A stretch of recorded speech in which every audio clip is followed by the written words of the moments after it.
Saya tampilkan ya dulu konsisten bagaimana ya kayak di gambar itu ya teman-teman ya ada eh, sasaran panah ya di mana anak panahnya itu setiap kali ditembakkan mengenai sasaran yang di tengah ya itu namanya konsisten gitu selalu pas tepat sasaran ya ketika ada 4 sasaran ditembak 4 kali menembak selalu tepat ke pusat sasaran itu konsisten itu artinya demikian dan kalau kita mau perhatikan Daniel ya itu bisa dibilang seperti ini gitu dia bisa tepat ke sasaran yang Allah tetapkan ketika ditembakkan gitu ya oleh Allah. Allah kan pemanahnya Daniel itu panahnya itu selalu tepat ke sasaran. Nah ini akan kita coba perhatikan bersama ya. Oke, boleh slide berikutnya. Nah, saya mau mulai dari ini ya teman-teman ya, satu ungkapan yang saya pikir uh, sering terdengar ya, terutama di negara kita ketika dulu ABRI Angkatan Bersenjata masih sangat berkuasa ya, itu all soldier never die, they just fade away. Ya, all soldier never die, they just fade away. Ya, ini seringkali kalau teman-teman perhatikan seringkali dikutip bahkan oleh jenderal di Indonesia. Bahkan mereka juga bikin buku, ya. Dan orang mengira ini perkataan dari jenderal-jenderal itu, tapi sebenarnya seperti di slide teman-teman ini perkataan dari Jenderal Douglas MacArthur ya, jenderal Amerika yang kalau teman-teman masih ingat pelajaran sejarah dia ini memimpin pasukan Amerika di area Pasifik, utamanya markasnya itu di Filipina. Ya, kalau teman-teman pelajari itu dia jenderal besar Amerika di Filipina markasnya, lalu Jepang menyerang Filipina, kalah Amerika dia terpaksa mengungsi, tapi kemudian ya dia berhasil merebut lagi Filipina dan daerah-daerah di Pasifik itu dan terus tahu saya sampai ke dia berjasa di perang Korea ya walaupun kalah ya waktu itu oleh Korea Utara. Nah ini kalimat sebenarnya kalimat yang dikutip dari pidato perpisahannya ketika dia sudah selesai masa pengabdiannya sebagai jenderal di Amerika. Dia pidato di depan Senat ya menyampaikan perpisahan gitulah sederhananya.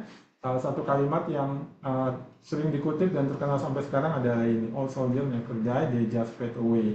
Ya, maksudnya apa nih? Maksudnya ya seorang tentara sejati ya itu sebenarnya nggak mati itu semangatnya atau karyanya ya dia akan terus berjuang ya they just fade away maksudnya mungkin bisa saja nggak kelihatan lagi di panggung utama nggak lagi memimpin peperangan secara langsung tapi mereka akan terus berjuang dan perjuangannya itu sama ketika mereka sedang jaya-jayanya pada waktu mereka muda sampai masa akhir mereka ya. Nah ini maksud perkataannya demikian. Nah, kalau kita lihat isi kitab Daniel, teman-teman, ini juga menggambarkan demikian sebenarnya. Ya, dan sesungguhnya kalau kita mau lihat Alkitab, ya boleh slide berikutnya, Alkitab menyatakan hal yang serupa untuk orang yang sungguh-sungguh percaya kepada Tuhan gitu, sungguh-sungguh hidup di dalam Tuhan, sungguh-sungguh mau hidup bagi Tuhan, itu juga seperti ungkapan tadi gitu, all soldier never die, they just fade away gitu ya. Maksudnya sampai sampai tua gitu ya tetap semangat, tetap berjuang atau tetap melayani Tuhan dan tetap menghasilkan buah bagi Tuhan. Nah ini kemarin ketika persiapan ya, pasal 6 ini saya ingat Mazmur 92 ini ayat 13 sampai 15 ya itu ada di slide ya saya bacakan orang benar akan bertunas seperti pohon korma akan tumbuh subur seperti pohon aras di Libanon jadi digambarkan demikian orang benar ya orang percaya itu akan terus bertumbuh dan bukan hanya bertumbuh tapi dia menghasilkan buah gambarannya itu kayak pohon korma atau pohon aras di Libanon pohon aras itu pohon yang terkenal kayunya ya diambil untuk rumah-rumah para bangsawan istana pohonnya besar kuat ya dan perhatikan ayat 14-nya dibilang mereka yang ditanam di bait Tuhan akan bertunas di pelataran Allah kita ya pada masa tua pun mereka masih berbuah menjadi gemuk dan segar. Nah, itu perhatikan 15-nya ya. Jadi kalau sudah ada di dalam Tuhan, ditanam di dalam Tuhan gambarannya akan bertumbuh menghasilkan buah dan buahnya itu masih terus dihasilkan bahkan ketika sudah memasuki masa tua. Ya, itu dibilang mereka masih berbuah, bahkan dibilang menjadi gemuk dan segar. Ya, gemuk ini maksudnya apa? Bukan gemuk ya orang yang banyak makan gitu ya, tapi gemuk di situ teman-teman bisa lihat di dalam terjemahan Inggris itu juicy gitu. Ya, jadi memang isinya itu justru tetap bagus gitu ya, juicy. Nah, dan kemudian segar, ya pohonnya tetap segar, rimbun, menghasilkan buah. Ya, untuk memberitakan bahwa Tuhan itu benar, bahwa ia gunung batuku dan tidak ada kecurangan padanya. Jadi maksudnya akan terus bertumbuh, menghasilkan buah yang juicy, segar, yaitu apa? Kesaksian siapa Tuhan itu. Bahwa Tuhan itu benar, gunung batu, berarti ya perlindungan atau keselamatan bagi umatnya, dan tidak ada kecurangan padanya. Maksudnya dia selalu berlaku benar. Apa yang dia janjikan kepada umatnya, itu benar-benar dia lakukan. Misalnya ya dia akan menjaga, menyelamatkan, memelihara umatnya, itu akan dia lakukan. Umatnya yang sudah tua itu akan mengalami itu. Ketika mereka terus bertumbuh, berbuah, Allah memang benar menjaga, memelihara mereka. Ya, dan inilah yang kita lihat sebenarnya di dalam pasal 6 ya tentang Daniel. Ya, boleh slide berikutnya. Nah, ini yang harus kita pahami teman-teman. Kalau lukisan di situ kita lihat, nah ini bukan lukisan Daniel 6 yang tepat gitu ya. Daniel di pasal 6 bukan kayak gambar di situ, masih muda, gagah gitu ya. Itu udah singa-singa udah pada takut nyingkir semua. Atau mungkin kalau sekolah minggu itu lebih cute gambarnya gitu ya, Daniel masih remaja gitu ya, lucu, terus singa-singanya itu ya kayak boneka-boneka yang enak dipeluk gitu ya.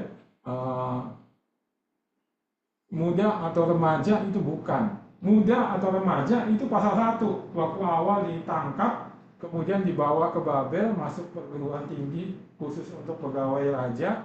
Nah, itu memang masih muda, remaja, atau ya mungkin 20-an lah, paling tinggi gitu ya. Nah, tapi Daniel yang sebenarnya, nah, ada lukisan yang saya temukan tepat seperti yang berikutnya. Nah, ini teman-teman, jadi sudah tua gitu ya.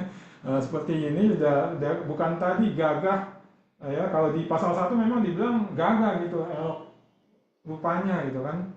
Tapi enggak, dia udah tua ya, orang tua ya kayak digambar di situ sudah kecil gitu ya, karena kan kalau udah tua masa ototnya itu berkurang ya manusia ya. Udah tua, giginya juga makanya udah masuk gitu ya, giginya mungkin udah copot-copot, rambutnya sudah berkurang, udah putih ya. Nah, ini Daniel yang ada di pasal 6 sesungguhnya demikian ya. Karena kalau coba hitung-hitung, para ahli memperkirakan seperti yang di slide itu ya teman-teman, bahwa kejadiannya ini tahun 539 before Christ ya, sebelum Kristus lahir, 539, dan hampir 79 tahun setelah Daniel, Hananya, Misael, dan Asaria dibawa ke Babel sebagai orang-orang remaja yang unggul dan berbakat ya. Jadi udah 79 tahun, nah, bisa ngitung. Kalau mereka memang masih remaja saat itu, ya, maka kini ya Daniel di pasal 6 ini adalah seorang tua yang telah berumur 81 atau 82 tahun. Jadi bukan lagi anak muda. Ya, nah ini yang mungkin sering khotbah di sekolah minggu atau di pemuda, Daniel itu anak muda yang mesti bertobat. Sebenarnya sudah demikian. Dan ini penting supaya kita bisa memahami itu dengan tepat seperti apa Daniel dan sebenarnya yang 3 orang lagi ya, walaupun tidak ditampilkan ya. Mereka itu tetap konsisten di dalam hidup di Babel, di tempat pembuangan, menjalankan tugas panggilan mereka di sana, karena mereka percaya Allah itu berdaulat selamanya. Ya, nah ini yang perlu kita tangkap, teringat benar-benar ya. Nah, saya langsung saja tidak mengulangi cerita Danielnya, karena seperti saya bilang tadi, teman-teman pasti familiar. Langsung saja kita lihat bagaimana Daniel ini konsisten, dan ya bagaimana ini sebenarnya satu teladan bagi kita. Kita harus konsisten di dalam hal apa saja, dan bagaimana kita bisa konsisten. Ini yang saya ajak kita perhatikan ya. Boleh slide berikutnya? Nah, ini teman-teman, pertama saya melihat dia konsisten sebagai Allah Tuhan yang siap, unggul, dan benar. Ya, siap, unggul, dan benar. Siap itu maksudnya apa? Ya siap ketika Allah mau pakai dia itu selalu siap. Teman, kita bisa mengingat kembali yang kita sudah pelajari di pasal 2 ya. Nebukadnezar mimpi, ya, dia sampai nggak bisa tidur, kemudian juga resah setelah dia bangun, dia minta ahli-ahli menerangkan mimpinya, ahli-ahli nggak bisa menerangkan, bahkan kasih tahu mimpinya apa aja nggak bisa, ya. Semuanya mau dibantai semua karena gagal menerangkan arti mimpi itu. Nebukadnezar marah, kecewa sama para ahli itu, dan bahkan ahli-ahli di seluruh kerajaan Babel itu mau dibunuh. Nah, Daniel siap ketika terjadi peristiwa ini, yaitu dibutuhkan seorang yang bisa menerangkan arti mimpi Nebukadnezar. Nah, itu kita sudah pelajari kan. Daniel langsung mendatangi kepala pengawal raja ya, Aryo, bilang apa yang terjadi.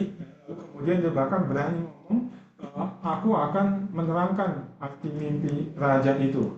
Tapi nggak langsung, tapi dia berdua sama teman-temannya, ya, baru setelah itu maju ke hadapan Nebukadnezar memberitahu mimpinya apa dan artinya apa. Ya, lalu kita bisa lihat juga di pasal 4 ketika Nebukadnezar dia mimpi kembali, ya, ada pohon besar dan lain-lain yang kita sudah pelajari itu yang sebenarnya melambangkan dia, pohon besar tapi kemudian ditebang, ya, dan habis itu dia akan mengalami menjadi seperti gila gitu ya, mengira dirinya adalah hewan, hidup di padang rumput, ya, makan rumput, minum dari embun, ya, baru nanti Allah sadarkan dia pada waktunya. Itu juga Daniel siap tampil menerangkan arti mimpi itu. Dan terakhir yang kita pelajari teman-teman ya, pasal 5 ya, kita PA waktu itu ya, Daniel itu sudah termarginalisasikan gitu. Dia sudah tersingkir dari pemerintahan.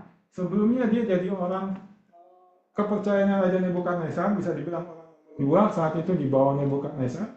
Nebukadnezar lalu mati, digantikan oleh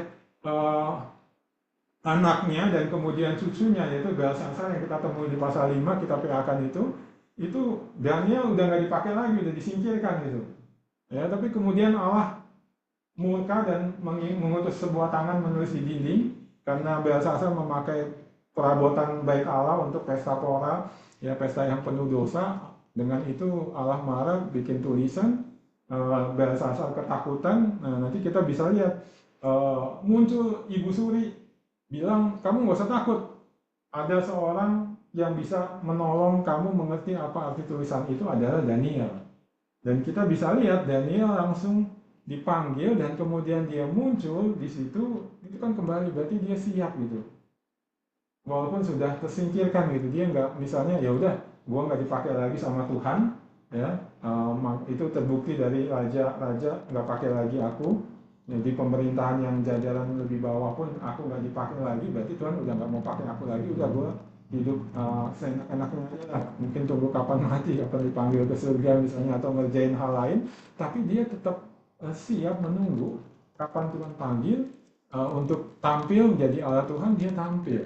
Nah, itu maksudnya siap. Dan kemudian kita bisa lihat di pasal 6 ini, ya, sudah berganti kerajaan, Babel sudah dikalahkan oleh Media Persia, Darius menjadi raja, ya, Daniel siap juga, ya, untuk dipakai oleh Allah, ya, menjadi orang kepercayaannya Darius. Nah, itu kita bisa perhatikan, dan bukan hanya siap ya teman-teman, seperti di pasal-pasal sebelumnya kita bisa lihat dia juga unggul dan benar, ya. Unggul maksudnya ya dia menjadi yang paling excellent, makanya dia dipercaya. Ya, dan sebenarnya itu sudah kan dari sebelum-sebelumnya, ya. Kita lihat di pasal 1 udah dibilang dia juara. Dia sama Sadrak, Mesak, Abednego lebih pintar daripada mahasiswa-mahasiswa lain yang di perguruan tinggi itu, bahkan 10 kali lebih pintar, makanya terpilih menjadi pegawainya raja. Lalu excellent ketika kita lihat di pasal 2, pasal 4 itu menerangkan mimpi, ya, dipercaya, dikasih posisi yang tinggi. Di pasal 5 juga menerangkan arti tulisan itu, ya, dan di sini dia juga unggul dan berlaku benar. Kita bisa lihat dia konsisten, ya. Nah, ini mari kita perhatikan, ya, itu yang pertama yang saya kasih warna merah teman-teman, ya. Dibilang berkenanlah Darius mengangkat 120 wakil-wakil raja atas kerajaannya. Jadi dipilih wakil raja, ya, di wilayah-wilayah ini, mungkin kayak gubernur-gubernur gitu, ya, kalau di negara kita. Ya, mereka ditempatkan di seluruh kerajaan, jadi semua wilayah Babel, ya di Babel maupun di daerah-daerah yang dijajah oleh Babel.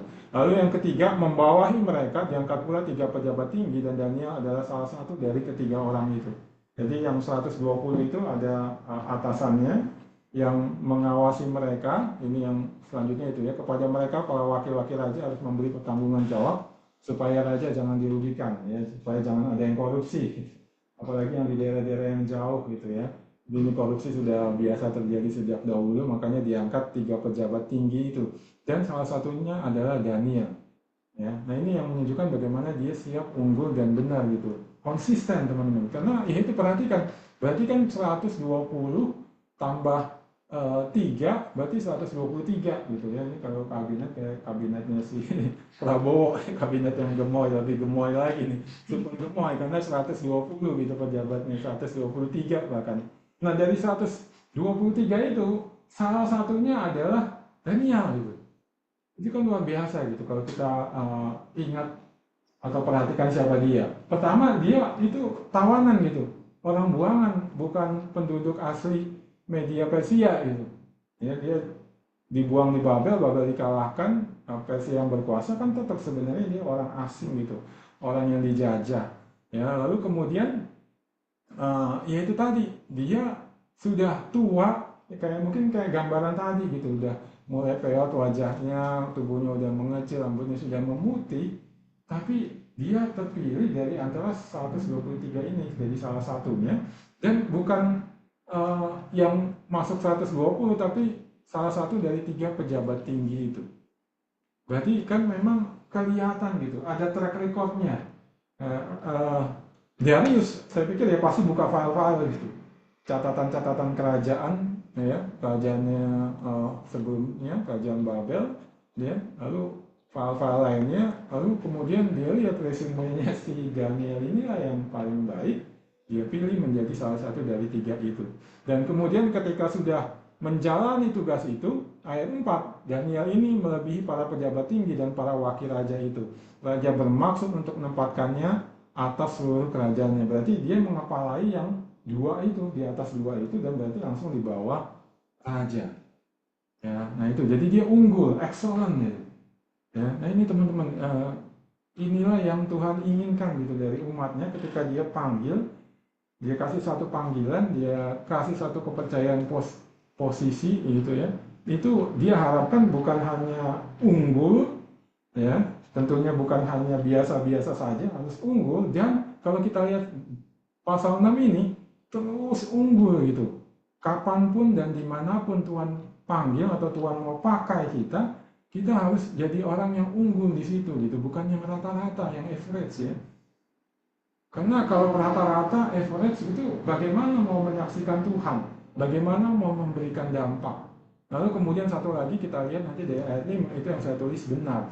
Jadi dia melakukan tugasnya itu dengan benar. Ini kan apa yang dinyatakan di dalam Alkitab ya, dari perjanjian lama sampai perjanjian baru. Siapapun itu yang Allah panggil, Allah kasih tugas kepercayaan, entah di dalam hal-hal rohani maupun yang bukan rohani ya, dalam tanda petik.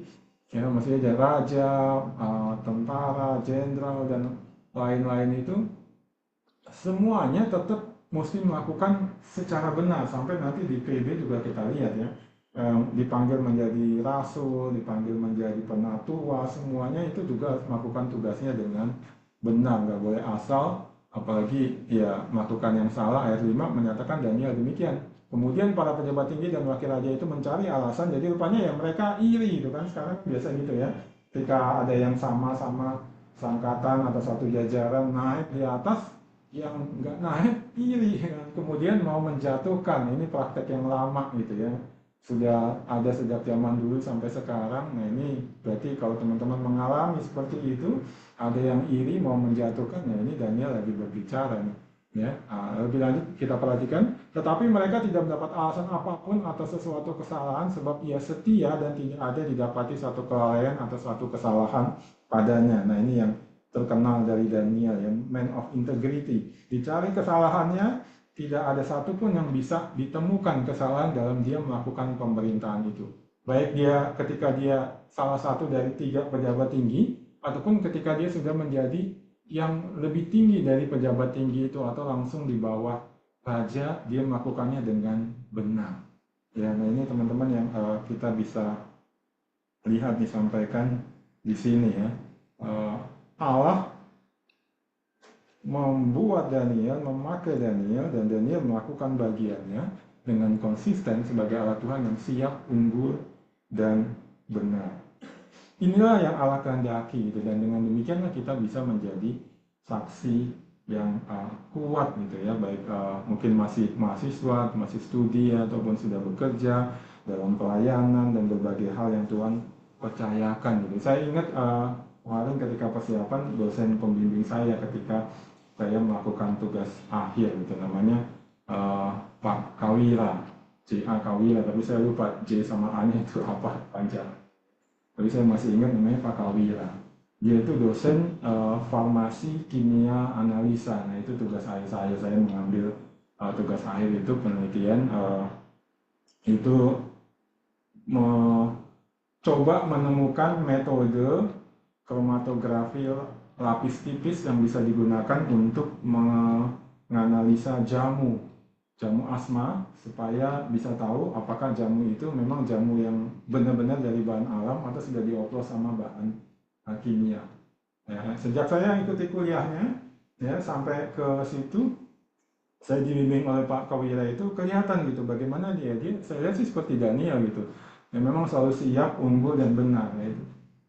Kenapa? Karena dia sudah tua gitu, rambutnya juga mungkin kayak orang yang digambar tadi ya, gambaran Daniel tadi sudah mulai tipis gitu ya, badannya sudah kurus, tapi beliau itu yang paling diakui kehebatannya dalam hal kimia analisa. Ya, makanya saya bersyukur sekali ketika Tuhan membuka jalan saya dibimbing oleh dia gitu.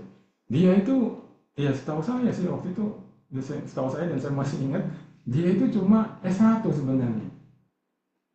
Nah, tapi dosen-dosen lainnya, termasuk yang dosen-dosen lain yang masih kimia analisa farmasi itu sudah S2, bahkan S2 luar negeri, ya, yang muda-muda, ya, masih fresh dari perguruan tinggi luar negeri itu kalah sama beliau. Ketika beliau ngomong, ya termasuk itu saya alami itu, ya, di deskripsi saya sudah selesai penelitiannya, lalu deskripsi selesai, sidang, ada yang mempertanyakan itu. Saya sudah bisa menjawab, tapi masih dipertanyakan lagi sama dosen penguji. Lalu abis itu Pak Kawira itu ngomong, abis itu dia penguji nggak berani ngomong lagi. Nah, dan dia orang Kristen gitu. Dia juga mengajar di farmasi penabur punya apa ya di daerah Grogol situ. Ya, coba ya, seperti itu gitu. Dan itu terkenal gitu. Semua orang ya yang non Kristen gitu tahu gitu bahwa ada seorang dosen kimia farmasi analisa yang jago namanya Pak Kawira dan dia orang Kristen gitu. Nah, seperti itu kan satu contoh gitu maksudnya.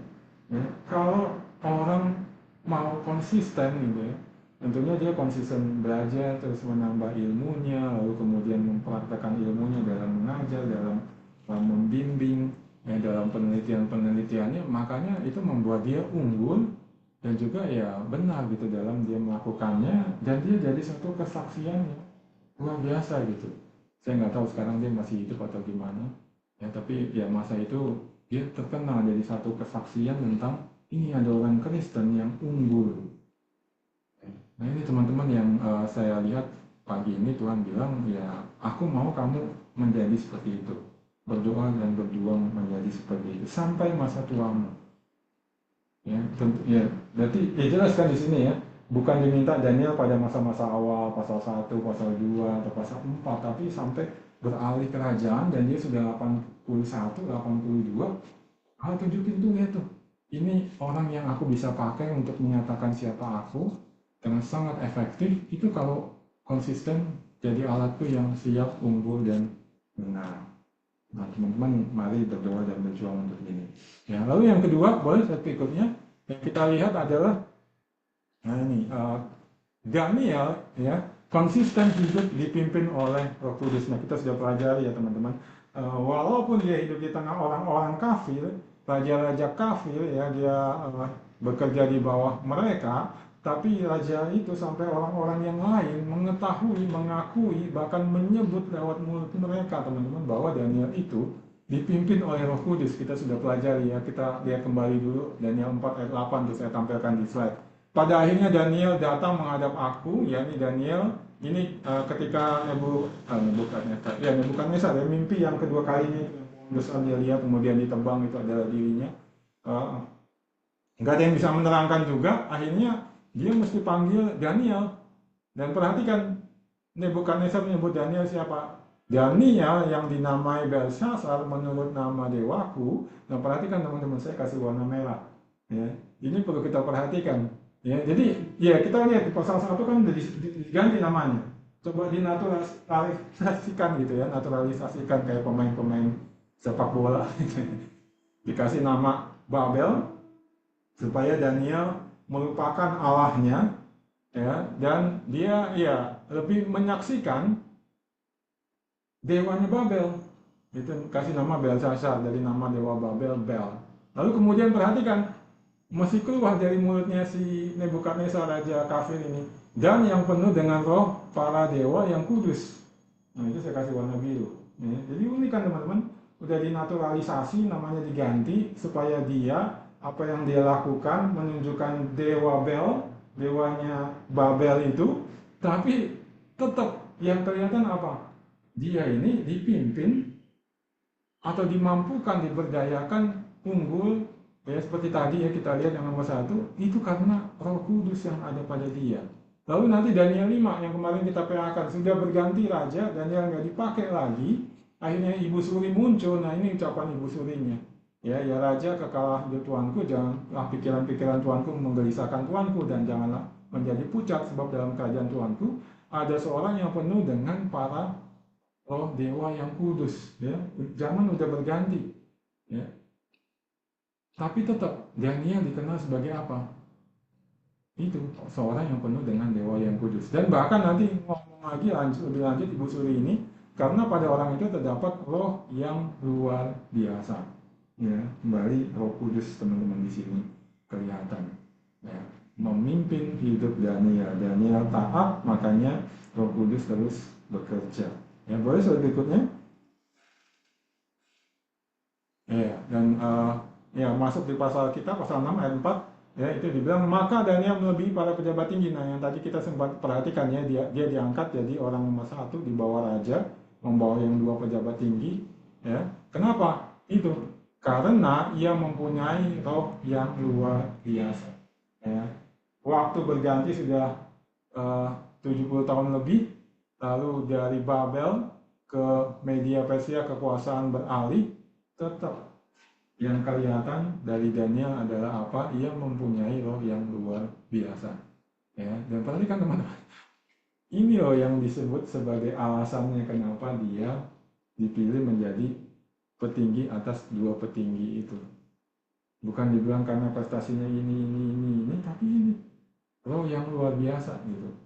Ya pasti tetap mereka melihat dia punya prestasi, dia punya kejujuran, dia nggak akan korupsi, nggak mau kolusi dengan pejabat-pejabat yang lain, gitu ya. Nah, tapi kenapa itu dia miliki atau dia bisa nggak korupsi, prestasinya bagus? Karena dia mempunyai roh yang luar biasa dan dia mengikuti roh yang luar biasa itu. Ya, pada masa itu ya orang-orang kafir kayak Babel ataupun orang-orang kafir lainnya tahu gitu kalau hidup dikuasai oleh roh dewa dewi, tadi kalimat mereka itu demikian, pasti hidupnya akan beda gitu, akan ada sesuatu yang luar biasa. Ya, dan ini tampak dengan jelas. Ya, ini teman-teman. Ya, di sini saya ngajak teman-teman coba evaluasi diri. Ya, kita orang Kristen tahu kita Tritunggal gitu. Masing-masing punya peran bekerja di dalam dan melalui kita, mewujudkan rencana Allah di dalam dan melalui kita. Salah satunya adalah Roh Kudus. Ya. Dan kalau dia seperti seorang ahli yang dulu saya baca bukunya, kalau kita orang Kristen mau jujur, Roh Kudus itu yang paling sering kita lupakan gitu ya, kecuali mungkin teman-teman yang dari gereja-gereja karismatik itu selalu mengandalkan Roh Kudus ya untuk karisma-karisma atau karunia-karunia khusus mereka gitu. Tapi yang lain biasanya melupakan, bahkan sering dicap itu nggak ada Roh Kudusnya gitu. Ya, ya itu jelas tidak benar ya. Tapi di satu sisi ya harus kita akui kadang kita memang mengabaikan Roh Kudus ini, atau kita anggap ya Roh Kudus itu kayak bekerja secara otomatis. Kita lebih perlu berkomunikasi, lebih perlu menyatakan ketaatan kita kepada Allah Bapa dan Allah Anak gitu. Ya, Roh Kudus ya biarin aja dia bekerja secara otomatis. Tapi di sini tidak eh, ditunjukkan tidak demikian dengan Daniel ya. Daniel jelas dia mengikuti pimpinan Roh Kudus, makanya Roh Kudus bisa bekerja. Saya ingat dulu waktu masih mahasiswa ada pembicara yang suka diundang, udah almarhum sih, namanya Ibu Dorothy Marx. Ya, dia misionaris sebenarnya, dia dari, orang Jerman, kemudian tinggal di Inggris selama masa Perang Dunia Kedua. Disitulah dia dapat panggilan Tuhan, lalu kemudian dia bermisi ke Indonesia. Nah itu dia ketika menyampaikan firman tentang Roh Kudus, doktrin Roh Kudus, satu yang saya suka ingat, dia bilang Roh Kudus itu memang sesungguhnya rindu aktif bekerja di dalam diri tiap orang percaya.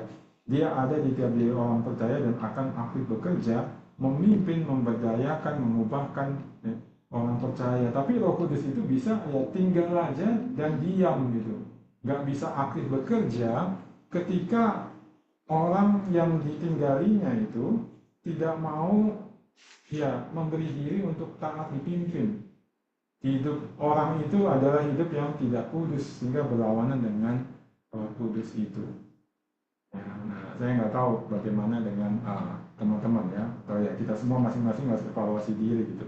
Coba lihat ya, dan kalau kita melihat mungkin kita selama ini tidak bisa konsisten seperti Daniel gitu ya.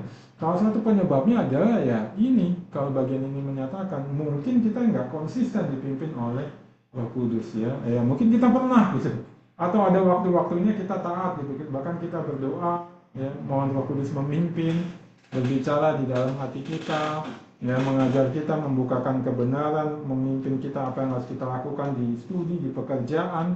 Tapi kemudian ada masa-masanya ya kita mengabaikan dia, bahkan mengabaikannya sekian lama. Atau mungkin sekarang udah nggak pernah lagi gitu ya, atau mengabaikannya sudah sekian lama sampai sekarang gitu maksud saya. Nah kali ini Tuhan mengingatkan kita, ya seperti gambar itu ya, let the Holy Spirit guide you, ya biarlah Roh Kudus yang memimpin. Karena jelas ya, seperti yang kita pelajari ya, kalau PA narasi, satu hal yang kita ingat, God is the hero. Jadi hero sungguhnya bukan Daniel, Allah yang bekerja di dalam dan melalui Daniel. Dan secara khusus dalam kisah-kisah Daniel kita sudah lihat pasal demi pasal sampai pasal 6 ini, Allah bekerja melalui ya ini Roh Kudus. Allah Roh Kudus bekerja di dalam diri Daniel sampai demikian nyata, bahkan orang-orang kafir, para raja, para ratu itu menyebutkan gitu, bisa melihat dan bahkan menyebutkan Daniel itu penuh roh yang luar biasa. Nah teman-teman, mari lihat diri kita apakah selama ini sudah memberi diri untuk dipimpin oleh Roh Kudus, dengar-dengaran, taat ketika dia berbicara kepada kita, atau kita mengabaikannya ya, atau jangan-jangan memang ya Roh Kudus hanya bisa diam terpaku tinggal di dalam diri kita karena kita tidak menjaga kekudusan hidup kita. Ya, nah ini teman-teman ya, mari kita konsisten hidup di bawah pimpinan Roh Kudus ketika kita meyakini Allah itu berdaulat, supaya dia memakai kita menyatakan siapa dia. Ya, oke, lalu yang ketiga boleh slide berikutnya. Nah kalau yang ketiga ya, Allah itu maksudnya Daniel ya, kalau kita perhatikan di sini ya, konsisten beribadah meski konsekuensi berat menanti. Ya, ini kita bisa lihat teman-teman yang di pasal 6 ayat 10 ya. Tadi kita sudah baca ya. Kita lihat kembali, musuh-musuhnya iri, coba menjatuhkan dia, mencari kesalahannya dia di dalam pemerintahan, tapi mereka nggak menemukan. Ya, lalu mereka cuma melihat satu hal, dia bisa dijatuhkan dengan kebiasaannya beribadah. Ya, makanya mereka dekati raja, lalu minta raja bikin peraturan orang mesti beribadah kepada raja ya selama 30 hari. Ya, itu dibuat aturannya. Ya, sebenarnya raja dijebak ya, kalau kita lihat ya, raja sebenarnya tahu Daniel tidak seperti yang orang-orang ini katakan bahwa Daniel itu menyetujui bahwa semua orang harus berdoa kepada dia, ya, sang raja, kalau enggak akan dihukum, ya. Raja itu menyesal tidak buat itu, tapi ya peraturan sudah dibuat, dia nggak bisa apa-apa. Lalu kita bisa perhatikan ayat 10, ya, langsung ayat 11 sebenarnya, ya, kalau di gini ya, di LAI ya, yang saya tampilkan di slide itu ayat 10 memang. Di LAI ayat 11 ya. Tapi kata yang lebih tepat itu seperti di terjemahan NIV ini ya, saya ajak teman-teman perhatikan.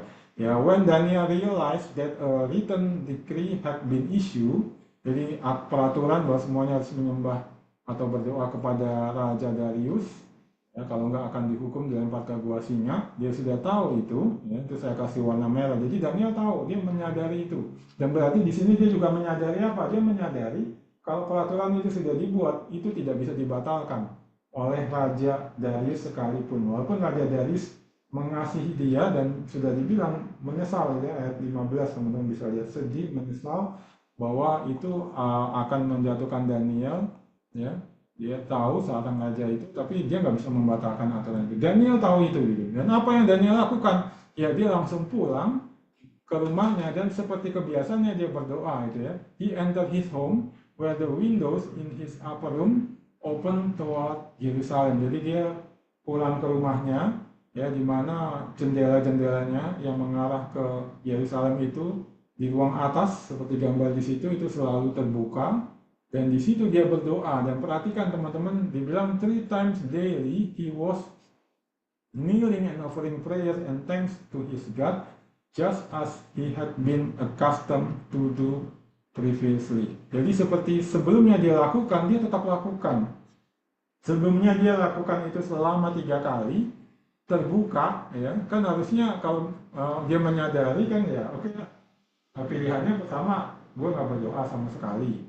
Atau kalau berdoa, berdoa secara sembunyi-sembunyi, tutuplah jendela itu, ya. Atau ya berdoa cukup sekali aja, perkecil resiko diketahui bahwa gue tetap berdoa kepada Yahweh, bukannya kepada Raja Darius, ya.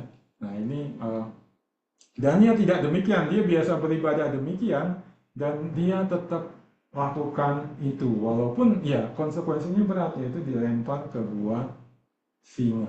Nah dia tetap konsisten, itu yang terakhir warna hijau saya garis bawahi.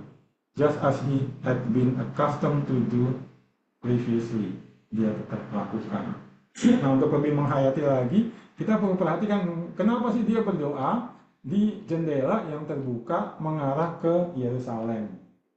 Yang pertama teman-teman, yang jelas kelihatan di bagian-bagian Alkitab dinyatakan, itu kalau teman-teman buka di dalam kitab Raja-Raja atau kitab Tawarik, ya, itu tentang bait Allah ditabiskan, Raja Salomo berdoa, ya, dia berdoa dan salah satu isi doanya adalah, ya Tuhan, kalau umatmu pada waktu mereka berdosa, engkau terpaksa membuang mereka ke berbagai tempat pembuangan yang jauh dari Yerusalem, jauh dari rumahmu ini, ya, tapi mereka berbalik kepadamu, mereka berdoa dari tempat pembuangan itu dengan menghadap ke arah baitmu ini, dengarkanlah doa mereka.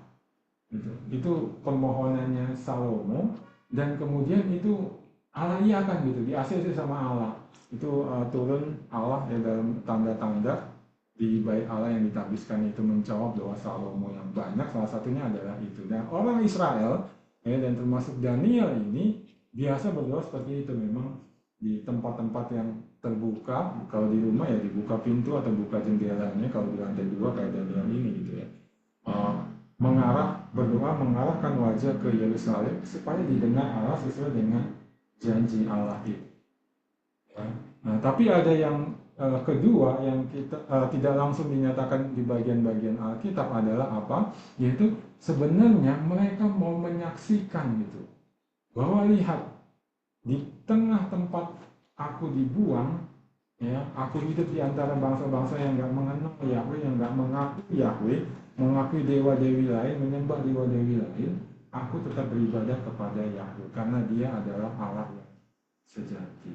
Jadi sederhananya dia memberikan kesaksian gitu lewat cara doanya. Ya. Nah ini yang biasa dia lakukan, selain dia memang berelasi kepada Tuhan, ya, dia mau terus menyaksikan gitu, bahwa hanya ada satu Allah, yaitu Yahweh, yang harusnya orang hidup menyembah, memberikan hidup secara penuh, dan termasuk di sini ketika diancam oleh konsekuensi berat, yaitu dilemparkan ke gua singa, dia bilang enggak, aku lebih memilih beribadah pada Yahweh. Dan ini sebenarnya sama teman-teman dengan yang ada sebelumnya, itu apa? Yang di pasal 3, Sadrak, Mesak, Abednego. Ya, serupa tapi tak sama. Kalau itu mereka sudah langsung diancam. Ya, nyembah patung. Ya, kalau di sini kan nyembah berdoa hanya boleh kepada Darius gitu ya, atau dewanya Darius. Ya, nah 3 orang itu disuruh menyembah patung yang dibuat oleh Raja Nebukadnezar, dan ya kalau dilihat pasal sebelumnya itu sebenarnya patungnya Nebukadnezar, tapi mereka tidak mau menyembah patung itu, dan mereka bilang ya tetap percaya hanya kepada Yahweh, kalaupun harus dilempar ke dapur api kami tetap percaya, termasuk ketika Yahweh tidak menolong kami pun tetap percaya kepada dia dan tidak menyembah Allahmu ya Raja, mereka menyatakan demikian. Nah ini sebenarnya sama dinyatakan oleh Daniel dengan cara dia tetap berdoa 3 kali, dan di tempat yang biasa di upper room, ya, di lantai atas dengan jendela terbuka, bisa dilihat oleh orang-orang lain termasuk oleh musuh-musuhnya yang mau menjatuhkan dia gitu. Nah inilah yang saya bilang ya, konsisten beribadah meski konsekuensi berat nanti. Nah teman-teman, ya saya nggak tahu selama ini apakah teman-teman mungkin menghadapi ancaman-ancaman dalam hidup beribadah teman-teman. Ya, nah apakah teman-teman tetap gitu ya melakukan ibadah itu dengan tujuan seperti tadi, karena menyadari bahwa memang aku butuh Allah, ya aku nggak bisa hidup tanpa dia.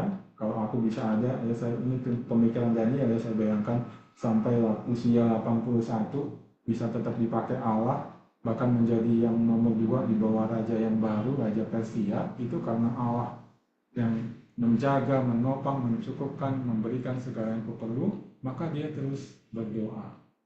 Ya. Dan juga tentunya perhatikan teman-teman, itu saya kasih warna ungu dan saya garis bawahi. Offering prayer, lalu and thanks to his God. Ya, dia bersyukur, berarti bersyukur ini dalam hal apa? Dia bersyukur ini dia dihadapi dengan ancaman, dia lempar ke gua singa, kalau tetap beribadah kepada dia bersyukur gitu. Saya melihat dia ungkapan syukurnya ke situ gitu. Paling tidak salah satunya, selain yang lain, karena itu kan jamak ya. Thanks to his God. Nah, teman-teman, apakah teman-teman masih tetap berdoa, tetap bersaat teduh? Ataupun ya kalau ibadah kan dalam konteks Alkitab bukan hanya kita doa dan saat teduh ya, tapi segala bentuk kita melayani, mengabdi kepada Allah itu adalah ibadah kita. Ketika ada ancaman gitu ya, entah dari siapa, ya, entah yang kecil atau yang besar, apakah teman-teman tetap seperti Daniel gitu, konsisten melakukan ibadah itu, terus melayani Tuhan, atau jangan-jangan berhenti? Ya, entah orang tua kali yang mengancam gitu, jangan melayani terus, atau bos atau manajer di kantor gitu bilang ngapain sih lu pelayanan, fokus ke sini, atau berhenti dulu pelayanan. Apakah tetap terus melayani gitu, terus beribadah, dan sekaligus dengan itu menyaksikan gitu, bahwa hanya ada satu Allah sejati yang harus diakui, disembah, ditaati lewat ibadah yang teman-teman lakukan. Ya, nah inilah yang Allah mau nyatakan kepada kita gitu. Sudah konsisten belum? Kalau belum, mari konsisten beribadah meski ada konsekuensi berat nanti. Ya.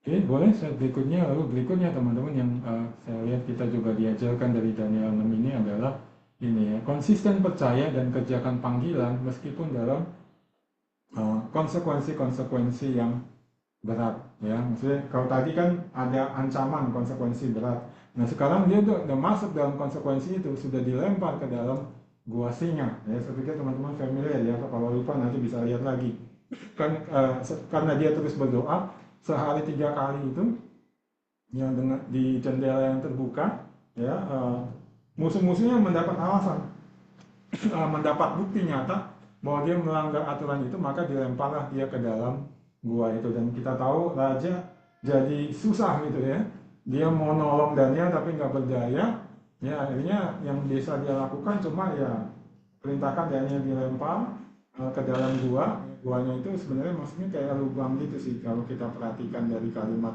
di dalam cerita itu ya. Lalu ditutup dengan batu dan raja kasih stempelnya ya, capnya raja berarti nggak boleh ada yang membuka ya. Dan ya dia cuma bisa menanti Daniel dimakan oleh singa itu ya. Dia coba tidur tapi kalau teman-teman perhatikan dia bilang nggak bisa tidur, di entertain juga nggak bisa, tidur juga nggak bisa tenang hatinya. Lalu pagi-pagi dia lari dan kemudian dia tanya, Daniel, apakah Allah yang kau sembah dengan tekun itu menolong kamu ya. Dia berkata demikian, mungkin masih ada harapan, bisa pikir harapannya tipis ya.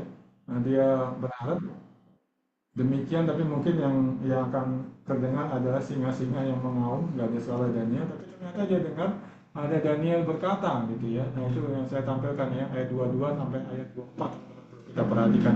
Daniel berkata, ya Raja, kekalah hidupmu ya. Dia memberikan penghormatan dulu kepada raja itu. Tapi kemudian habis itu apa teman-teman perhatikan, dia bilang, Allahku telah mengutus malaikatnya untuk mengatupkan mulut singa-singa itu sehingga mereka tidak mengapa-ngapakan aku ya. Baru nanti dia ngomong tentang dirinya. Tapi yang pertama teman-teman perhatikan itu, kesempatan pertama dia ngomong kepada raja yang sangat sayang sama dia, yang mau menyelamatkan dia sebenarnya adalah tentang Allah gitu. Allah telah mengutus malaikatnya dan mengatupkan mulut singa itu. Jadi dia berikan kesaksian gitu. Bisa pikirkan dia bisa bilang, lihat nih singa-singa nggak mau makan buah gitu, atau yang lain-lain lah dia kalang-kalang, tapi tentang dirinya yang hebat bisa selamat survive dari singa itu.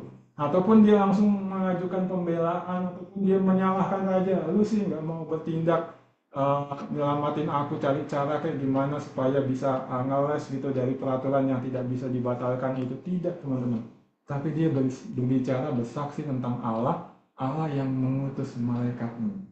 Kenapa? Karena dia menyadari gitu bahwa kalau dia ada di pembuangan itu, lalu masuk ke jajaran pemerintahan, bahkan sampai ke posisi yang tinggi di zaman Babel, lalu zaman media Persia di bawah Darius ini, adalah untuk satu hal, menyaksikan siapa Allahnya.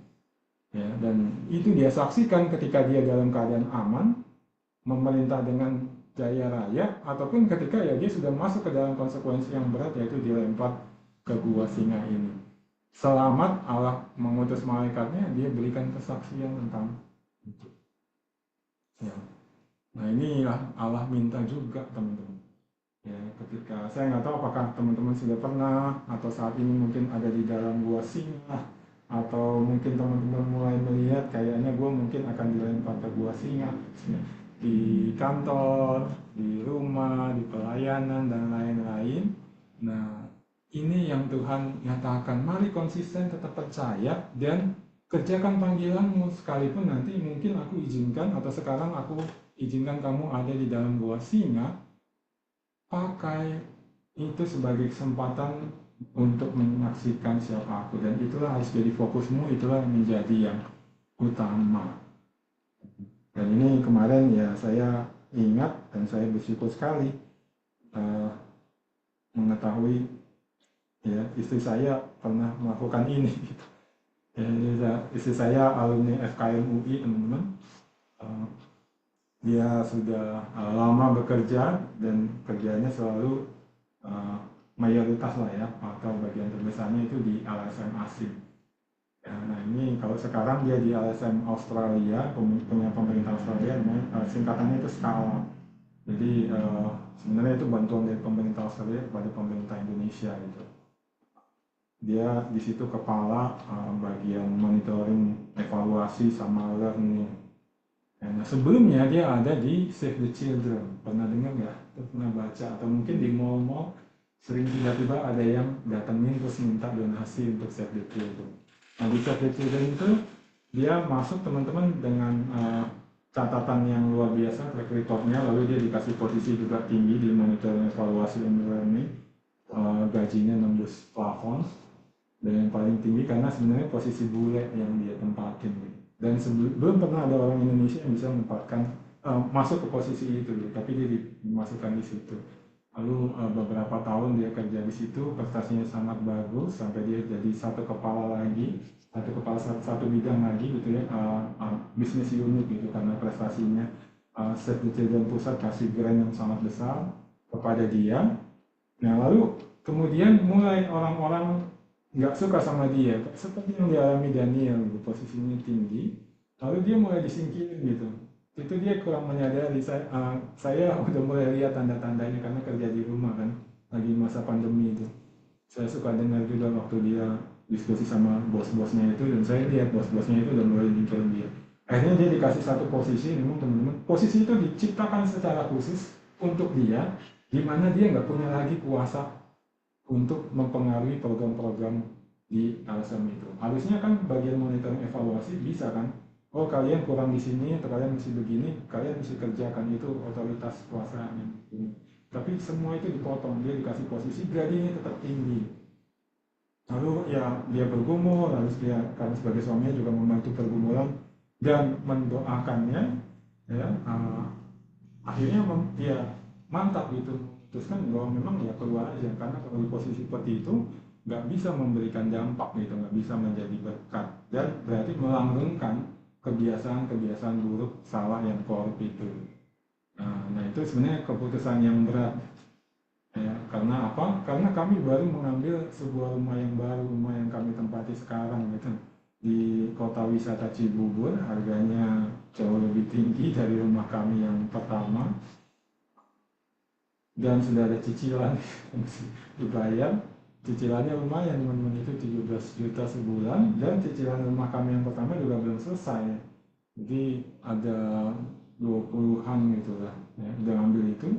Dan ya istri saya cukup bergumul juga sih ya, utamanya karena memang dia yang menjadi sumber utama gitu ya. Kalau saya kan staf perkantas, persekutuan kantong terbatas, gaji saya terbatas, cicilan yang besar itu kecil gitu, sebenarnya dia yang diandelin gitu ya. Tapi ya dengan percaya mencari pekerjaan lain, dan ya Tuhan memberikan pekerjaan yang di skala ini dan jauh lebih besar, dan skala ini LSM, salah satu LSM terbesar yang masuk di Indonesia. Dia dananya juga yang terbesar di Indonesia, gajinya juga lebih besar, dia dapat gaji lebih besar. Dan kemudian yang dia lakukan apa? Salah satunya teman-teman, dia tulis email farewell ke Save the Children itu, dan di situ dia tulis bahwa my God gitu ya, telah menolong, memberikan aku pekerjaan yang lebih baik, gajinya lebih besar, dampaknya bisa lebih besar, serupa dengan ini gitu. Ya, saya lihat ada alumni-alumni yang mengalami seperti itu, tapi tidak menggunakan kesempatan untuk menyaksikan Allah ketika mengalami seperti ini. Nah teman-teman, kali ini Tuhan nyatakan gitu, konsisten. Ketika aku izinkan kamu mengalami buah singa, lalu nanti aku keluarkan kamu dari situ, bukan sekedar kamu bersyukur-bersyukur atau membanggakan dirimu, atau ya melupakanlah, pokoknya sekarang sudah masuk ke masa yang lebih baik.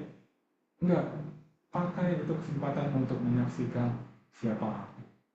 Ya, dengan itulah kan, bahkan lebih kuat kan, lihat ini dinyatakan gitu, Allah mengutus malaikatnya yang mengatupkan mulut singa itu. Makanya nanti sampai Raja Darius pun sama seperti Raja-Raja Babel, memuliakan Allah, bahkan bilang jangan macam-macam dengan Daniel dan Allahnya Daniel. Lalu musuh-musuhnya Daniel itu dihukum ya, dengan sangat berat sampai juga dengan keluarga. Ya, kesaksian Allah yang kuat muncul ketika Daniel seperti ini.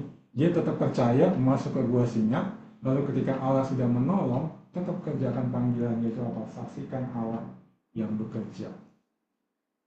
Ini teman-teman, konsisten di dalam hal ini juga Allah minta pada kita.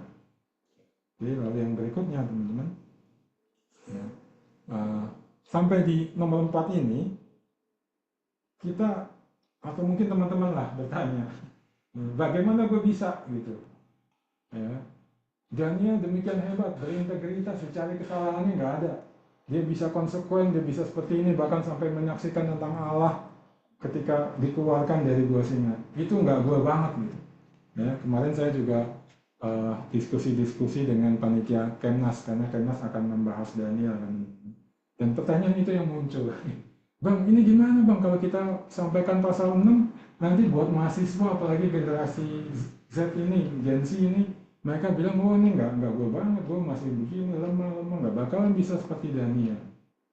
Ya. Nah, jawabannya sebenarnya diberikan juga di dalam kitab Daniel, teman-teman.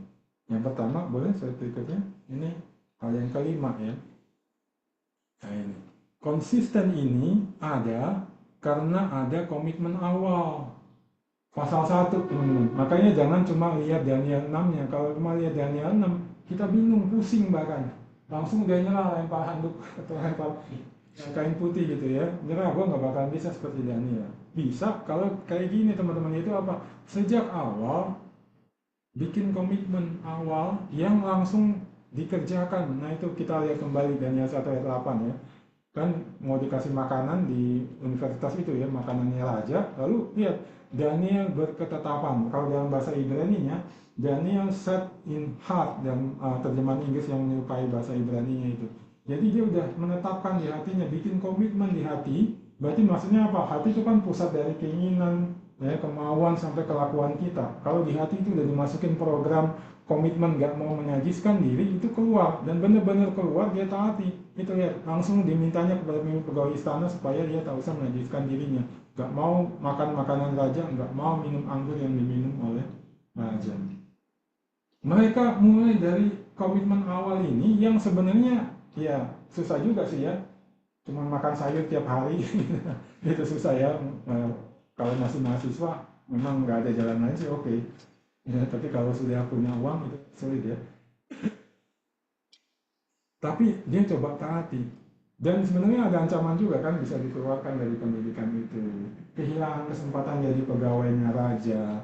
Tapi dia mau dari hal yang kecil ini. Gue mau makan cuma yang nggak haram gitu, yang nggak najis. Dan ingat perkataan Tuhan Yesus kan, siapa yang setia kepada perkara kecil, dia juga akan setia di dalam perkara besar. Itu janji Yesus. Yang ya kalau kita mau setia dalam perkara kecil, nanti dia akan mampukan gitu untuk hal yang lebih besar. Dan teman-teman, saya pikir kalau sudah aktif di PMK gitu ya, bahkan mungkin dari persekutuan siswa, ngalamin gitu kan, kita dari pelayanan yang kecil kita mau setia, mungkin cuma jadi asal, mungkin cuma beresin ruangan, dipercaya pelayanan lebih besar, jadi pengurus, jadi PKK, koordinator, tim inti. Dan pekerjaan juga gitu kan, mungkin cuma ngurusin apa, fotokopian awalnya misalnya, atau hal-hal yang remeh. Saya juga pelayanan di perkantas awal yang kecil dulu, salah satu saya masih ingat bawain ini OHP gitu ya, karena mahal banget, perkantas baru bisa beli OHP satu-satunya ya, OHP apa, LCD proyektor masih OHP, LCD proyektor gitu ya, karena mahal. Saya mesti ngawasin gitu ya, masangin, kalau udah selesai bongkar, bawa pulang ke perkantas supaya jangan rusak gitu. Bayangin teman-teman, jadi staff full time cuma bawa ini, itu salah satu tugasnya. Tapi makin lama makin dipercaya, sampai ya makin besar, ada hal ya dipercayakan penuh kepada saya, misalnya hal PA yang mungkin teman-teman banyak tahu, saya yang pegang se Jakarta bahkan Indonesia saya sudah diwujudkan. Tapi itu mulainya dari hal yang kecil ya. Nah ini Tuhan minta gitu ya, mesti punya komitmen awal. Nah, saya nggak tahu teman-teman udah punya belum komitmen awalnya ya. Mungkin kalau teman-teman langsung ngomong gitu ya, mungkin di dalam hati, nah gue kayaknya nggak bisa dong, selalu gagal. Nah mungkin masalahnya di sini, nggak ada komitmen awal ini, nggak mau setia dari perkara-perkara kecil. Nah cuma saya juga ingat Bang Ruli, itu masih pernah dengar ya, Bang Ruli Simanjuntak itu, dia cerita dia bisa setia, konsisten, dan integritas itu dimulai dari hal kecil juga. Hari pertama di kantornya, saya masih ingat dia cerita itu, disuruh ngangkat telepon aja kerjaannya. Yang salah satunya nanti mesti jawab, kalau ditanya bosnya ada nggak, bilang nggak ada. Nah itu pas dia ngangkat, ada yang nanya bosnya, ada nggak, dia bilang ada gitu. Itu dia dimarahin, diancam, nggak salah dipindahin atau gimana gitu. Tapi dia mulai dari hal-hal kecil seperti itu, dia bilang. Kemudian dia bisa untuk hal-hal yang lebih besar di PLN sampai dia jadi jajaran tinggi. Seingat saya kemarin hampir dia yang jadi kepala PLN sih. Nah ini teman-teman, konsisten dari awal. Ya, lalu satu lagi, ini yang terakhir kita lihat, dan ini tentunya juga mesti lihat bagian lain Alkitab. Nah ini yang tadi di awal teman-teman. Ya, Mazmur 92. Komitmen ini bisa dicapai karena terus bertumbuh di dalam Tuhan. Nah, kenapa saya tampilkan di awal tadi bahwa Daniel itu sudah tua? 81 menjelang 82 mungkin, atau sudah 82 ya. Daniel sampai seperti ini, man of integrity, konsisten dalam hal-hal yang berat, konsekuensinya itu bukan ujuk-ujuk di awal gitu. Di awal ya kayak tadi gitu, Tuhan baru menghadapkan dia dengan masalah makanan minuman aja gitu, belum masalah kayak buah singa langsung gitu. Ini yang orang suka lupa ketika melihat pasal 6 ini. Daniel bertumbuh teman-teman. Mulai dari remaja sampai dia usia 81 atau 82 itu dia terus bertumbuh di dalam Tuhan, terus berbuah. Ya, selain tadi dia punya komitmen awal, ini yang membuat dia akhirnya bisa seperti itu. Ya, makanya kan kita terus diingatkan, kita mesti terus berjalan bersama Kristus, makin bertumbuh serupa dengan Kristus. Nah, tapi jangan salah paham, itu cuma dalam hal rohani. Itu harusnya di dalam berbagai hal yang Tuhan percayakan atau karuniakan kepada kita, kemampuan kita. Ya, saya bisa bilang dengan bangga dulu kemampuan saya PA itu juga sama dengan orang-orang yang baru belajar PA. Banyak salah observasi, bahkan salah interpretasi, aplikasi nggak tepat, aplikasi cuma itu aja. Tapi kemudian makin lama makin berkembang. Itu karena komitmen saya untuk terus belajar yang berjalan bersama Kristus dalam pelayanan-pelayanan pun juga demikian. Istri saya juga demikian. Kalau tadi saya cerita dia sampai posisi-posisi yang nembus plafon, dia mulai dari hal-hal yang kecil gitu, setia dalam hal-hal yang kecil gitu. Kemudian terus bertumbuh. Nah ini teman-teman. Jadi kalau teman-teman bilang, oh gue sekarang nggak bisa kayak Daniel, mungkin masalahnya di sini. Kalau bukan yang tadi yang nomor 5, teman-teman nggak terus bertumbuh di dalam. Tuhan udah janjikan kok, bahkan lihat luar biasa gambarannya. Pohon korma, pohon aras yang ditanam di bait Tuhan akan bertunas di pelataran Allah kita pada masa tua pun mereka masih berbuah, juicy dan segar. Akhirnya bisa memberitakan Tuhan itu benar, ya bumi cukup. Nah teman-teman bagaimana selama ini? Apakah teman-teman terus berjalan bersama Kristus, terus bertumbuh? Atau enggak lagi dengan alasan udah sibuk, dengan alasan sudah cukup? Harusnya terus menyadari mesti bertumbuh kerohanian maupun di dalam hal-hal yang lainnya gitu, kemampuan ya, supaya makin lama makin bisa konsisten, makin lama makin bisa dipakai Tuhan secara luar biasa. Dan ini harus teman-teman. Kenapa? Karena ya ini Tuhan bilang, gue mau lu kayak gini nih. Sampai masa tua, makin lama, makin efektif, makin hebat aku pakai gitu. Bukannya datar-datar aja gitu, atau sudah mencapai satu prestasi di dalam pelayanan, dalam pekerjaan, Tuhan sudah dimuliakan, sudah selesai. Nanti sisa hidup 20 tahun berikutnya, cukup nikmati dunia, tunggu Tuhan panggil atau tunggu Tuhan Yesus datang kembali. Enggak. Selama hidup, itu mesti terus makin lama makin kuat, makin berbuah, makin menyaksikan Tuhan. Oke, itu boleh. Nah, saya mau tutup dengan dua hal. Nah, ini kita punya teladan yang lebih besar dari Daniel, yaitu Kristus sendiri. Ya, nggak tahu teman-teman pernah memperhatikan atau tidak, banyak kesamaan antara Kristus dengan Daniel dan khususnya di pasal 6. Sederhana aja, sama-sama nggak salah. Ya kan? Kristus kan nggak salah, nggak berdosa, tapi kemudian dijebak ya sama pertama para pemimpin agama, lalu muridnya sendiri Yudas, lalu juga orang Romawi, akhirnya juga ikut dia disalibkan. Sama seperti Daniel, dilempar ke gua sini. Ya. Cuma Daniel bedanya, Daniel nggak mati, Kristus mati. Lalu perhatikan tadi saya sini, gua itu ditutup dengan batu, lalu kemudian dikasih stempel raja.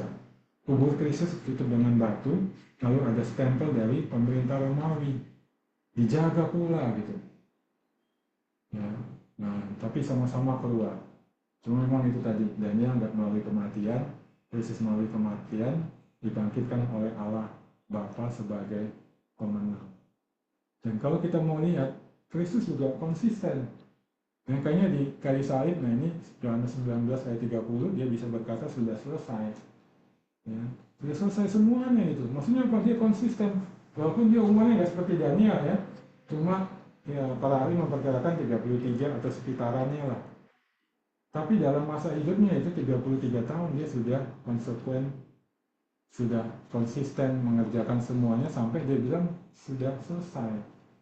Dan inilah pekerjaan yang terbesar, termasuk kesaksian yang besar tentang Allah kita di dalam Alkitab. Ya, kita dipanggil untuk seperti Daniel, karena Kristus sebenarnya memanggil kita untuk seperti dia. Ada contoh di PL, misalnya Daniel konsisten sampai masa tua. Kalau di PB, kita di kampus, persekutuan kampus dan pelajari, yaitu Paulus. Ya ingat, Paulus di dalam 2 Timotius kan dia bilang, aku telah mencapai garis akhir, aku telah menyelesaikan perjuangan yang baik, ya ada mahkota tersedia bagiku. Dia bilang sudah selesai. Nah teman-teman, ketika melihat Daniel, melihat Paulus, lalu melihat ke Kristus ini yang berkata di Kristus sudah selesai, saya lihat Tuhan kasih cerita Daniel bukan cuma mau bilang, oh ada loh yang namanya Daniel sampai 81 dia masih konsisten, nanti terus ya kita pelajari pasal selanjutnya. Ada Paulus yang sampai masa akhir hidupnya dia nanti dipancung ya, dia tetap konsisten beritakan Injil, ya, konsisten perhatikan orang-orang tim pelayanan, konsisten perhatikan jemaat. Cuma bukan mau bilang ada nih kayak si Paulus, tapi contoh mereka seperti itu. Kenapa? Karena aku memanggil mereka mengikuti aku, ngadain aku. Kamu pun aku panggil untuk mengikuti mereka. Makanya teman-teman kita mesti konsisten gitu. Jadi bukan lari jarak pendek sih kita diminta, tapi lari maraton sampai finish, sampai selesai dengan benar, dengan baik, menyaksikan Tuhan. Oke, terakhir, ya terakhir ini kemarin waktu saya baru meninggal tanggal 7 Oktober, saya panggil pulang. Manusianya mirip-mirip Daniel, 81 pasangan ini. Tapi bapak saya nggak lanjut, dia meninggal. Harusnya dia 82 tahun di 23 kan. Ya, karena dia waktu itu demensia 2 tahun lalu teman-teman, ini fotonya terakhir sebelum dia demensia ini berat. Dia demensia, dia jatuh, patah tulang panggulnya di sebelah kiri, sudah operasi. Habis itu dia jatuh lagi, tulang kakinya yang kiri patah, dan itu membuat dia semacam trauma gitu, nggak mau bergerak. Tubuhnya makin kecil, makin lemah, ini lagi udah kecil. Ini terakhir fotonya, dalam tahun terakhir dia masih sehat. Tahun berikutnya dia jatuh itu, makin kecil tubuhnya, makin lemah, ya, dia nggak berani jalan karena trauma itu. Dan terakhirnya yang meninggal koma kemarin di tanggal 7 Oktober ini. Ya, itu sangat menyedihkan buat saya, tapi bersyukur gitu. Tuhan berikan banyak penghiburan, dan salah satunya adalah ingatan-ingatan tentang dia yang Tuhan munculkan. Itu di beberapa acara penghiburan saya sharingkan gitu. Bapak saya seperti Daniel tadi ketika saya persiapan tadi pagi ingat gitu ya, dia konsisten gitu di dalam pekerjaan. Papa saya bekerja waktu itu di Jakarta yang di sebuah perusahaan namanya PT Mutiara Nusa Laut Raya. Ya, Mutiara Nusa Laut itu di daerah di Ambon. Itu pemiliknya orang Ambon, kebanyakan orang Ambon. Ya kami kan orang Ambon juga. Saya masuk di situ. Nah, itu perusahaannya berkembang sampai menjadi klien dari istana ini, istana presiden, sekretariat negara. Itu saya suka diajak sama bapak saya waktu dia ada tugas gitu, saya bisa masuk ke istana bareng dia karena ada pejabat istana yang orang Ambon juga. Kantornya itu di Hotel Borobudur. Borobudur juga dapat gambaran ya betapa sebenarnya besar. Bapak saya itu bagian keuangan, terus bagian pengadaan barang, gudang pun dia pegang. Itu perusahaan tes kontrol anti rayap, pembasmian nyamuk segala macam, mungkin fogging itu. Nah itu cuma dia bukan yang di kampung-kampung pas istana, hotel-hotel dan lain-lain, itu sukses besar. Nah di posisinya itu teman-teman dia sebenarnya bisa, dia kayak banyak orang gitu, korupsi mengambil keuntungan, enggak. Hidup kami itu sangat sederhana, bahkan bisa dibilang menengah pas-pasan gitu. Ya, saya masih ingat saya juga sering diajak untuk misalnya waktu dia membeli barang-barang atau bahan-bahan kimia yang diperlukan. Dan saya tahu, walaupun waktu itu nggak ngerti ya sebenarnya apa dia suka dikasih nota kosong. Silakan Pak isi sendiri, mau berapa. Itu kan biasa gitu kan.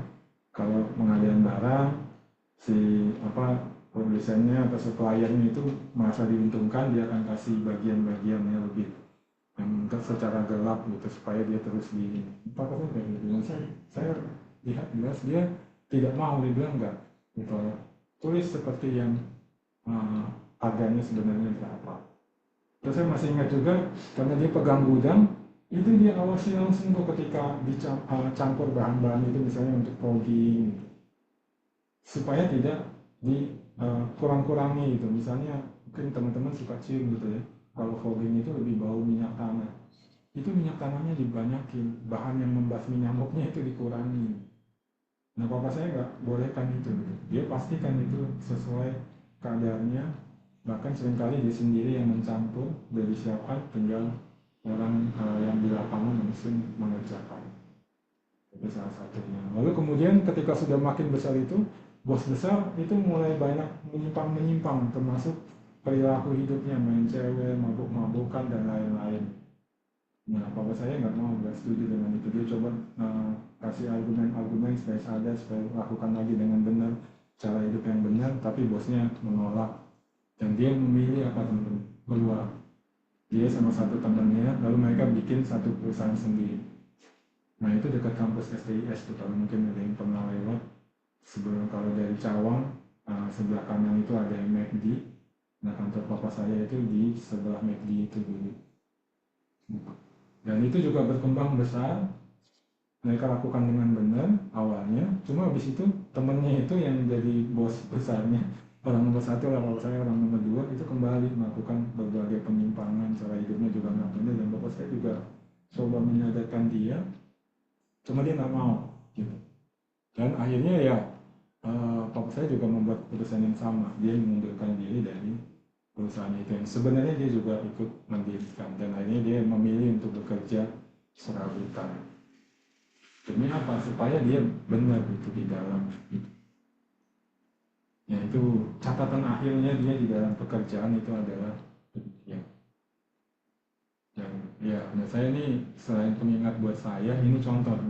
Papa saya ini kuliahnya itu cuma di IKIP.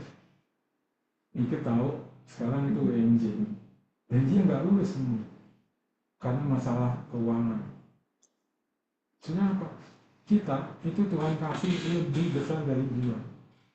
Kesempatan studi sampai selesai, ada yang lanjut S2 dan lain-lain.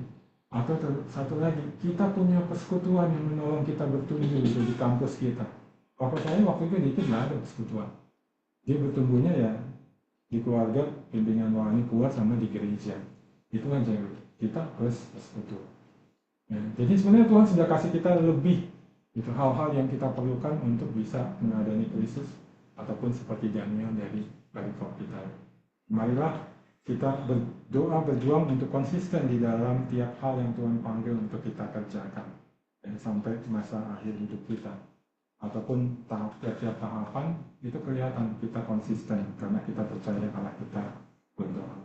Mari kita berdoa. Ya Bapak, kami bersyukur kami boleh belajar dari pribadi Daniel, satu teladan konsistensi, karena menyadari, meyakini Engkau adalah Allah yang berdaulat di atas segala sesuatu. Dia konsisten mengerjakan panggilannya, terus hidup di bawah pimpinan Roh Kudus, terus beribadah. Dengan demikian Engkau memakai dia secara luar biasa. Di usianya yang sudah 81 tahun dia tetap konsisten, termasuk ketika menghadapi konsekuensi yang berat, dilempar ke dalam gua singa, dia tetap percaya, dia tetap memberikan kesaksian tentang siapa Engkau, ketika Engkau menolong, dan itu akhirnya membuat satu kesaksian yang kuat seperti sebelumnya ketika dia ada di pemerintahan Babel. Dia memberikan kesaksian yang kuat akan Engkau. Sekarang di pemerintahan media Persia juga ada kesaksian yang kuat tentang Engkau dimunculkan. Ya Tuhan, tolonglah kami untuk mengikuti teladan ini, terlebih lagi ketika kami sudah memiliki teladan yang lebih besar, yaitu Kristus, Tuhan dan Juru Selamat kami, juga menjalani hidup yang konsekuen dia menjalani kehidupan dengan benar, dia menjalankan pelayanannya juga dengan benar, dengan buah yang jelas, sehingga dia bisa berkata sudah selesai, dan kemudian dia memanggil kami juga untuk mengikuti teladannya, terus setia, terus konsisten hidup bagimu ya Tuhan, menyaksikan Engkau Allah yang telah menyelamatkan kami, Allah yang telah mengaruniakan banyak hal kepada kami, kesempatan studi, kesempatan bertumbuh di persekutuan kampus, bahkan mungkin dari persekutuan siswa juga. Kiranya kami terus berdoa dan berjuang untuk menjadi pribadi yang hidup secara konsisten di bawah kedaulatan-Mu ya Tuhan. Sehingga tiap tahap hidup kami ataupun hingga kami sampai ke akhir hidup kami ya Tuhan, yang kami tidak tahu berapa lama lagi kami masih bisa hidup, biarlah hidup kami itu jelas terlihat sebagai satu hidup yang konsisten, percaya dan taat kepada Engkau, nyata di mata orang-orang, sehingga orang-orang boleh melihat, mengenal Engkau, dan atas anugerah-Mu juga boleh hidup bagimu ya Tuhan, hidup di bawah kuasa kedaulatan-Mu dan menyaksikan Engkau juga. Ya Tuhan, Engkau yang mengetahui pergumulan kami di dalam hal ini. Kalau tadi kami juga melihat dibutuhkan pertama-tama komitmen awal untuk mau percaya taat kepadamu ya Tuhan. Dan juga kami harus terus bertumbuh di dalam Engkau, makin lama makin serupa dengan Kristus di dalam kerohanian, di dalam karunia, di dalam kemampuan bekerja, skill-skill dan lain-lain yang Tuhan karuniakan kepada kami. Tolonglah biar dua hal ini kami miliki ya Tuhan. Komitmen awal yang kuat, yang kami langsung tindak lanjuti secara nyata, dan juga kami terus bergaul erat dengan Kristus, makin bertumbuh serupa dengan Kristus, sehingga makin lama kami makin kuat menyaksikan Engkau ya Allah di dalam segala hal yang Kau percayakan. Terima kasih ya Tuhan untuk firman-Mu. Biarlah firman-Mu tertanam di hati dan pikiran kami dan menghasilkan buah untuk kemuliaan nama-Mu ya Tuhan. Di dalam nama Yesus kami bersyukur dan berdoa. Amin.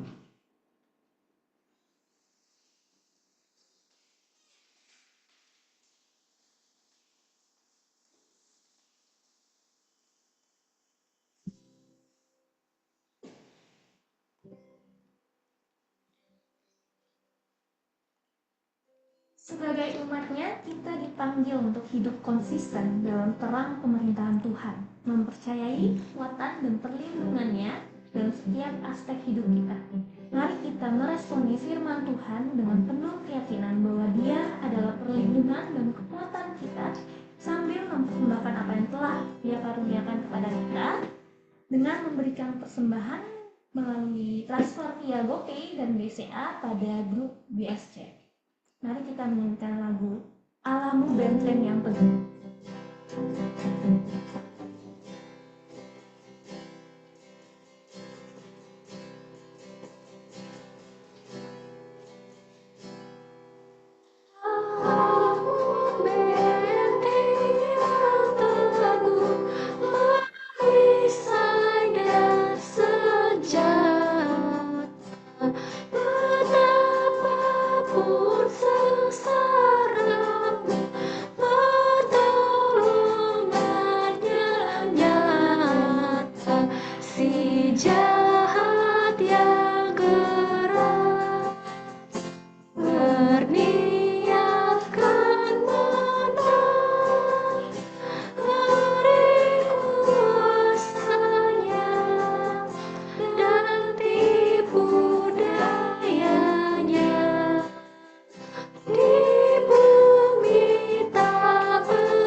Untuk warta kita pada BSC kali ini kita memberikan apresiasi untuk pelayan yang sudah melayani di BSC kali ini.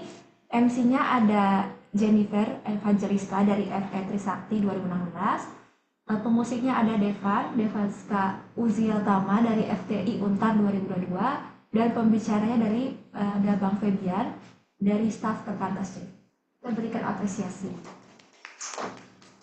Ya, untuk BSC kali ini juga nanti setelah selesai kita akan ada kelompok sharing, jadi meminta teman-temannya di Zoom untuk tidak live dulu karena nanti kita akan ada sharing di breakout room. Dan untuk onsite nanti kita akan sharing satu kelompok. Untuk BSC selanjutnya teman-teman kita akan mengangkat tema sama dan Daniel, kelanjutan dari Daniel 6, jadi kita akan membahas Daniel 7.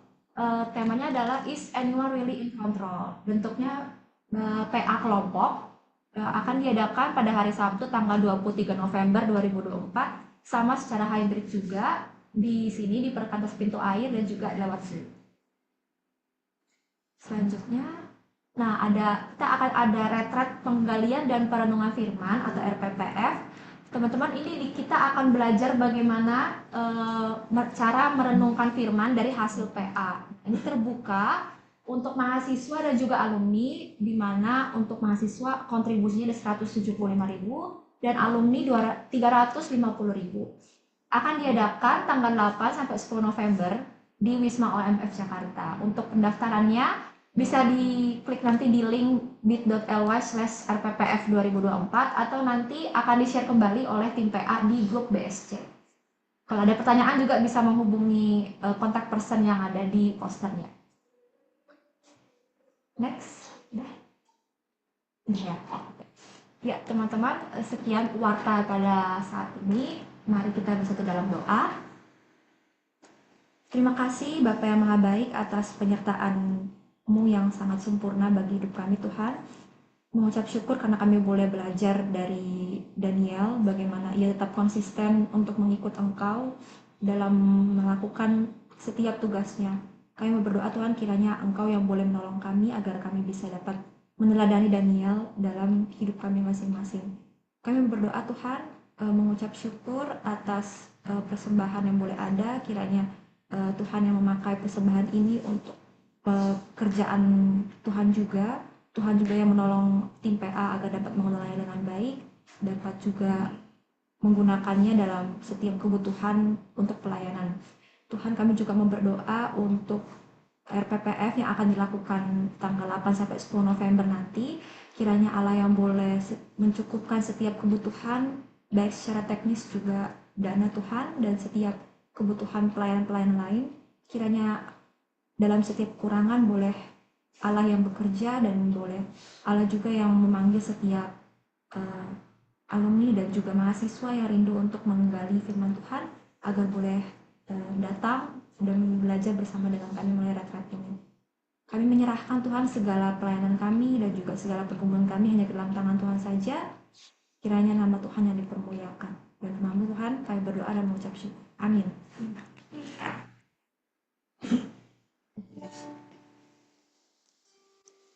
Seperti kesetiaan Daniel yang dipuji, kiranya kita berkomitmen untuk hidup setia di hadapan Tuhan dan terus hidup konsisten dalam terang pemerintahannya.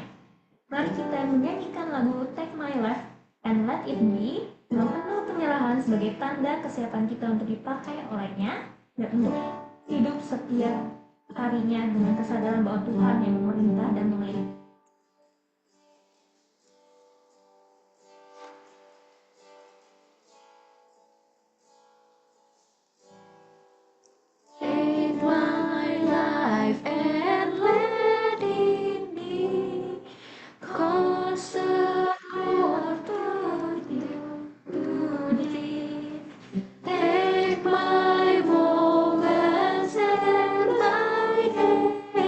Let them flow.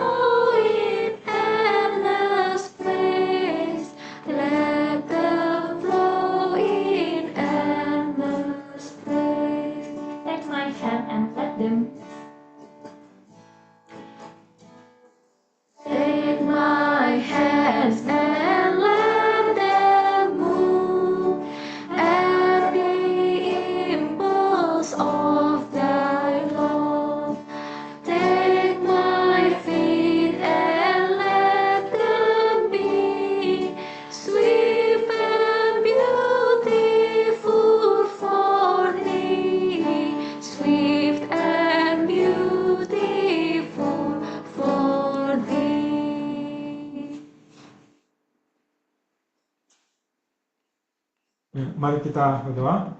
Ya Bapak, kiranya apa yang kami nyanyikan tadi sungguh menjadi satu komitmen kami untuk sungguh-sungguh menyerahkan diri kami. Tuhan pakai menjadi alat untuk menyaksikan siapa Engkau, menyaksikan bahwa Engkau satu-satunya Allah sejati yang berdaulat di atas segala sesuatu.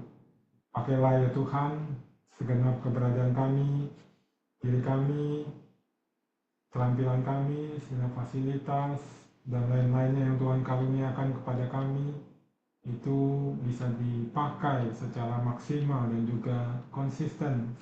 Terus kami serahkan, terus kami pakai untuk menyaksikan siapa Engkau, biar lebih banyak lagi orang mengenal Engkau, hidup juga memuliakan nama-Mu ya Tuhan. Terima kasih ya Tuhan untuk kesempatan bisa sama-sama belajar dari bagian firman-Mu. Kiranya Tuhan juga terus berikan kerinduan di hati kami dan juga kesempatan untuk boleh lanjut belajar dari kitab Daniel ini sehingga makin banyak lagi pemahaman kami akan siapa Engkau dan apa yang menjadi kehendak-Mu bagi kami, orang-orang yang telah Engkau panggil untuk hidup bagi-Mu dan menyaksikan Engkau ya Tuhan.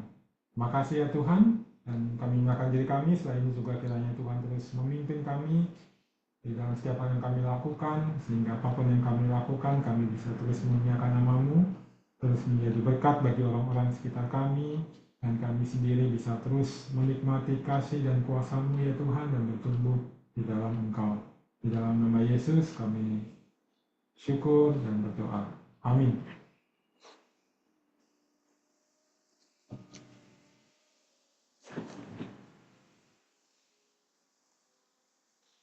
Apa Abang diusahakan untuk mengambil satu?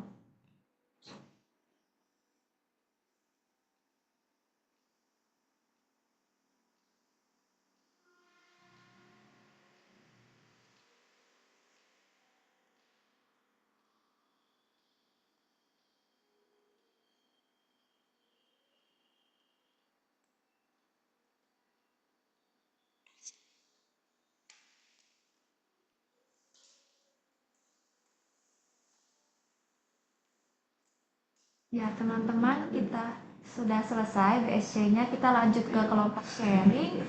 Untuk yang di Zoom akan dibuka breakout room-nya. Untuk yang di onsite bisa membuat lingkaran di sini aja ya. Oke, selamat bersharing teman-teman. Silakan. Ya sharing. Iya, sharing. Sorry. Jeff tadi join ya. Aku udah invite. Sama Bang Feb.